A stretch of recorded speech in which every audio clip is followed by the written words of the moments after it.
A stunning blow for British Prime Minister Theresa May. Her gamble to strengthen the Conservative Party's power with an early election really backfired. It left the country with a hung parliament ahead of key negotiations for leaving the European Union.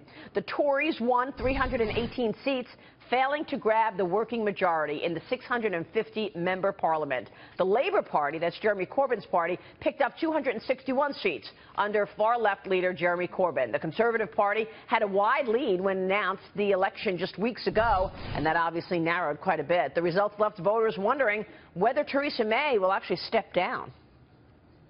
She's going to have to resign, is she not? I would think. But who they get into bed with, I don't know. I think Theresa May's got to resign. You know, she's gone backwards now. The gamble didn't pay off, and I think they'll ask for a delay in the Brexit to ask to trigger Article 50. So we just seem to be going backwards now. Joining us right now is former Parliament member John Browne. John, thanks very much for weighing in this morning, and it is good to see you, sir. Good morning, Maria. Do you think Theresa May will resign, in your reaction to the results? I don't think she will resign. But I think she may be hatcheted down. There's nothing more ruthless in Britain than the Conservative Party the moment they smell weakness or defeat. It was, as you say, a very, very great shock. And it has reduced the Brexit mandate. It's weakened the United Kingdom hand in the Brexit negotiation. And if Brexit does take place, it'll be far more costly to the United Kingdom than it would have been just a week ago. It's weakened the Prime Minister, obviously. It's weakened her party whips. Holding together a coalition now with an overall majority of only 2 is going to be tough. So the future is in doubt.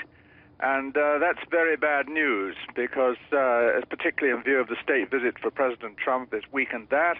And in short, it's heralded an era of great uncertainty. And financial markets do not like uncertainty. One's going to see volatility on almost every move of negotiations within the Brexit negotiations. And we've got each time a much more complex financial situation and political situation. Meanwhile the markets are higher right now, John. It's an interesting reaction this morning. We want to talk about the alternative for a second. I think that recovery is due to the fact that although it's a coalition, it is at least a conservative coalition. That's what I think is leading to the slight uptick. John, when you look at the alternative, and that is Jeremy Corbyn's party, Kevin Kelly, let's read the tweet that Jeremy Corbyn just tweeted out. Listen to this, John Browne. Go ahead, Kevin. Jeremy Corbyn once said, "Thanks Hugo Chavez for showing that the poor matter and wealth can be shared. He made massive contributions to Venezuela and a very wide world," showing that his thoughts and his policies could be very dangerous for the British people. What do you make of that? Thank you, Hugo Chavez. Yeah. Thank you, Hugo Chavez. Yeah, and that wealth can be shared. John, well, I was in the House of Commons with Jeremy, and he's not just left-wing, he's extreme left-wing. I mean, he's even to the left of Bernie Sanders. And so what had happened yesterday is the British people effectively shot themselves in the foot. What I couldn't understand was the antics of the United Kingdom Independence Party, of which I was a vice president. Theresa May was offering them more than they could have ever wished for, and yet they fought against the Conservative Party. It was the most stupid thing I've ever known. And I think also Theresa May having a 7-week snap election was far too long. A snap means short and sharp. That's a good point. She could have had a 4-week election campaign, and she would have probably won. John, really quickly, but what hurt Theresa May and the Conservative Party in part were the 3 terror attacks in the last 3 months. She was the Home Secretary, what would be our equivalent of Homeland Security Secretary, for 6 years.